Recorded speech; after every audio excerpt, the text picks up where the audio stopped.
gather round, all of you. This Halloween, I've a frightful story for you. The story of the time I had to add the Wrangler to a Source filmmaker scene! My story starts with a prayer. Please, Valve, please update Source Filmmaker so that it doesn't use a 2008 version of TF2! Why do you curse me to manually animate things as simple as picking up engineer buildings and using the Wrangler? But they only responded with Dota Counter-Strike. I didn't understand. So onwards I pressed to manually animate the Wrangler. The Sentry Shield is simple enough, it's its own model. But this god-forsaken laser! This laser has stolen so many hours of my life that I'll never get back! How, you ask? Listen to my tale of woe. I began by importing the laser, but alas! It was pink! That's not right. It needs to be red. So I googled how to color it. Turns out that it's controlled by what I like to call Source Spaghetti. But first, a quick explanation. This is a control point. It represents a point in space and can be used to move and rotate objects. Particles usually have very simple control points. Medic's beam has 2 control points, one for where the beam starts and one for where it ends. However, the Wrangler laser has this 3rd control point that controls its color? And this is where the Source Spaghetti starts. This control point's positional X, Y, and Z coordinates correspond to the laser's red, green, and blue values using a scale of -255 to +255, which necessitates the equation x times 2 minus 255, where x is the RGB value that you want. What? You didn't get that? That's because it makes no fucking sense! Even if you don't get it, I got it. However, no matter what I did with Control Point 2, the laser's color never changed! Well, I said, this isn't my first rodeo. Surely I can fix this in a jiffy.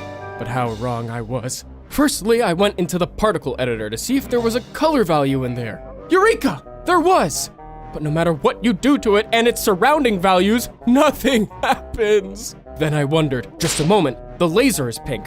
And when a texture is missing in Source, the default replacement is pink and black. Maybe the particle's texture is missing or broken.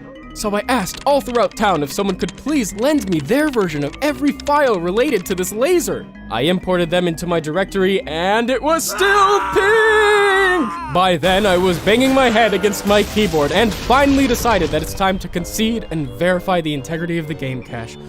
Reinstall the whole program and deal with all the bugs that causes. But even then, it was still pink! At this point, I couldn't help but think, ha! All this wasted time being a perfectionist when I could just use a different laser. So I installed this custom laser from the workshop that is supposed to be a Star Wars blaster. It's a model instead of a particle, so it took a while to customize it. It doesn't look great, but it works, right? Wrong! When the camera looks at the laser from certain angles, it just disappears!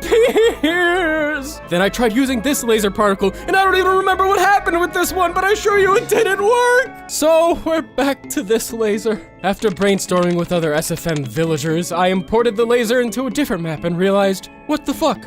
Why is it blue on this map? And that's when it hit me. Every map has a different default point where things load in when they have no other point of reference. You can see here that Badwater's default point is somewhere below Red Team's spawn. It has no rhyme or reason. The Wrangler laser has been loading in and using the default point on the map for its Control Point 2 value. It's a different color on every map, but it doesn't change no matter what I do. So I figured, alright, my program is successfully reading the Control Point 2 value, but just not changing it.